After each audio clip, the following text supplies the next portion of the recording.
selamat pagi. Jumpa kembali dalam renungan harian GMI Ebenezer. Tuhan mengasihi semua orang, semua suku, semua bangsa. Tuhan menginginkan semua umat manusia memperoleh keselamatan. Mari kita berdoa. Bapa di surga, kami bersyukur karena kasih dan anugerah-Mu kepada kami, sehingga kami mulai memahami akan arti hidup kami dan tugas tanggung jawab kami sebagai anak-anak Tuhan, dan kami juga sebagai pekabar berita kebenaran. Tuhan, kiranya tolonglah kami senantiasa, sehingga Tuhan beri hikmat dan kemampuan untuk kami memiliki kasih seperti kasih-Mu. Pagi ini kami akan mendengarkan firman-Mu. Tuhan menolong kami. Di dalam dan demi Yesus Kristus kami berdoa dan mengucap syukur. Amin. Pagi ini kita akan bersama-sama merenungkan satu tema firman Tuhan. Tuhan mengasihi bangsa-bangsa lain.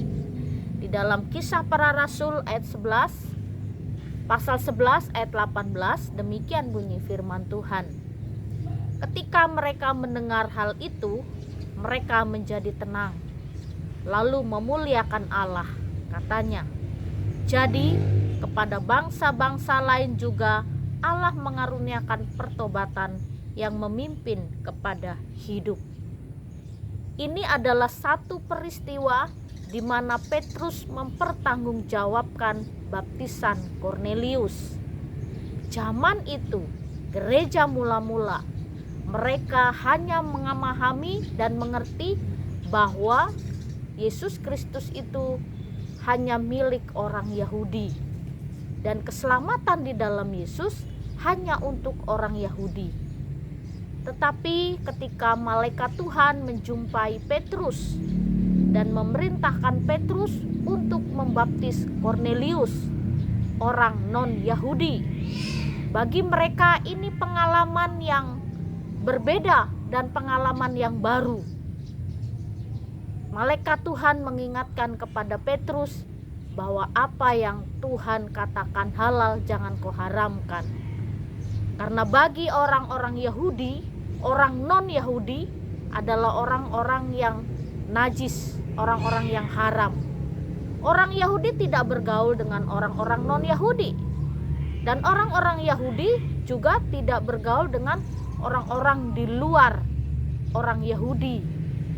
Lalu keselamatan yang daripada Tuhan juga mereka memiliki pikiran yang sempit bahwa keselamatan itu hanya untuk orang Yahudi.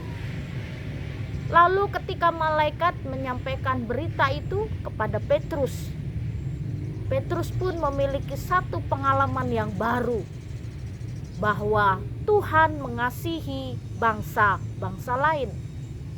Tuhan bukan hanya mengasihi bangsa Yahudi saja, tapi di luar bangsa Yahudi, Tuhan juga mengasihi dan menyelamatkan mereka. Jadi Bapak Ibu serta saudara-saudari, ketika Petrus membaptis Kornelius, Petrus dikritik habis-habisan. Petrus dimarah-marah orang Yahudi, diprotes keras. Bahkan mereka bikin kekacauan. Mereka menganggap Petrus sudah melanggar aturan karena membaptis orang-orang yang bukan orang Yahudi. Ini pengalaman pertama bahwa keselamatan itu juga diberikan untuk bangsa-bangsa lain. Lalu melalui peristiwa ini, semua orang berpikir keselamatan itu bukan hanya milik satu bangsa, satu suku, satu kelompok, tapi keselamatan itu juga milik semua orang.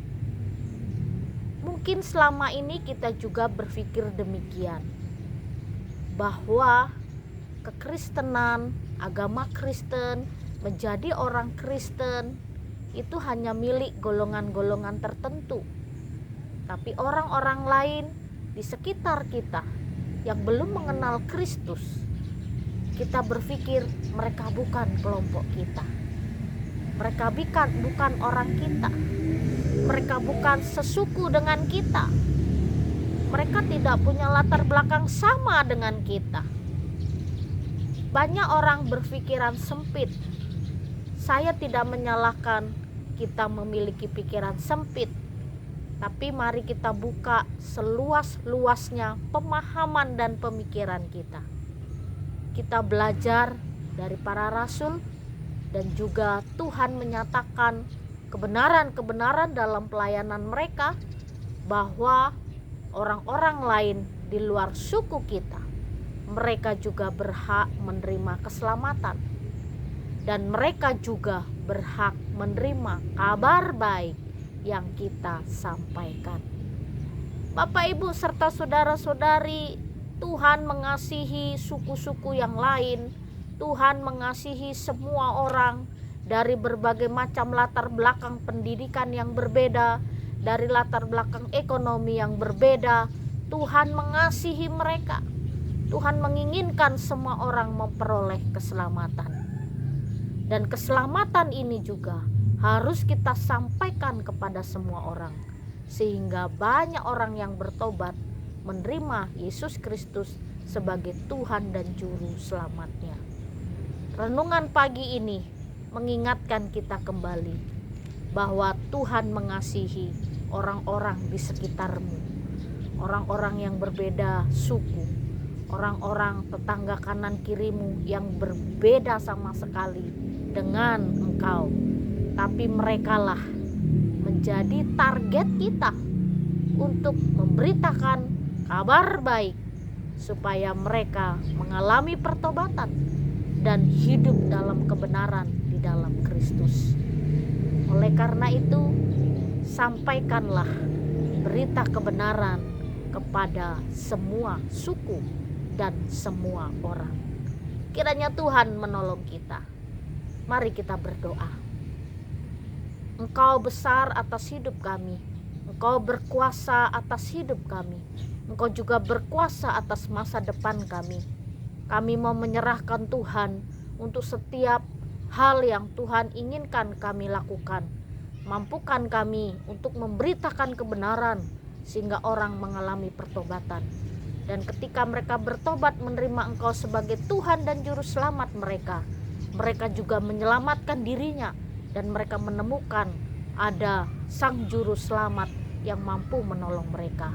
Tuhan, tolonglah kami, mampukan kami untuk melihat sesuatu yang benar, melakukan yang benar sesuai dengan kehendak-Mu. Di dalam dan demi Yesus Kristus kami berdoa dan mengucap syukur. Amin. Selamat pagi, Tuhan Yesus memberkati.